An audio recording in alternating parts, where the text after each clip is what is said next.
Cincinnati voters elected new mayor in just 2 days, and their decision is coming down to pretty much one issue, the streetcar. John Cranley is against it. Roxanne Qualls is for it. No matter how you feel about the streetcar, the fact is construction of the streetcar is underway. In our front page centerpiece this week, an in-depth look at whether Cranley can actually stop the streetcar project. This is Elm Street outside Music Hall, where the first 80 feet of steel track have been laid into place.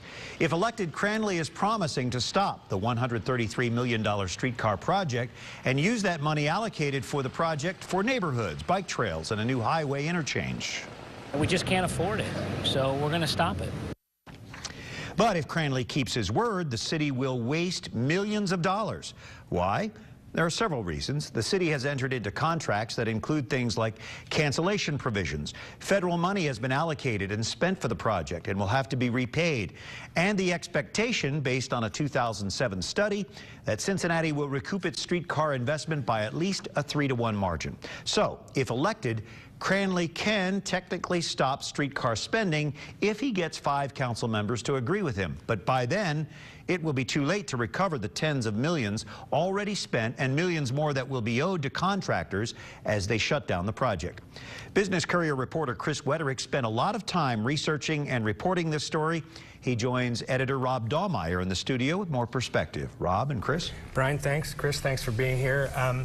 It seems a bit counterintuitive to me because we work a couple blocks away from where they're actually digging up the streets, as we just saw, to put the track in. You know, for me at least, when a project, any kind of project gets to that point, you just say, well, you know what, if you were against the streetcar, move on to another issue. John Cranley has absolutely not done that, which has been surprising to me. What is he hanging this whole thing on? I mean, why is he okay continuing to be against it with all the money that's been spent? Well, because he thinks there's a lot more that's going to be spent in the future, and that's going to inhibit his ability as mayor, assuming that he's elected on Tuesday, to do other things, to do, as Brian mentioned in the lead-in, you know, bike trails, highway projects, and those types of things. He thinks that the streetcar project will basically eat up the available city capital dollars that he and the council can use. So that's why he wants to stop it, even if he has to give back, you know, millions of dollars from federal money, even if he burns up, you know, at least $23 million in local funds. He's willing to stop it, and that's what he's campaigned on, and he's not backed off in any sense whatsoever as the campaign has gone on. Do you think there's an expectation on the part of his supporters that this will happen? I absolutely do. I think that you know, I think that they expect him to keep his word, and you know, he's going to be hard pressed to do so.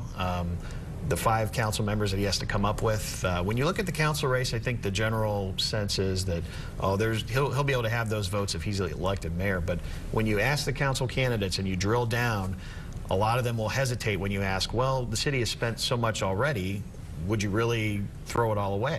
And they'll say, well, you know, I want to take a comprehensive look at it when we get into office. So there's not a lot of people out there. There's a few council candidates, but there's, you know, very few that are just absolute, I'm canceling it no matter what. Great. Well, Chris, thanks, and we'll be certainly looking out for the election results Tuesday night, and you'll have all of that as it happens. Thanks a lot. Thank you.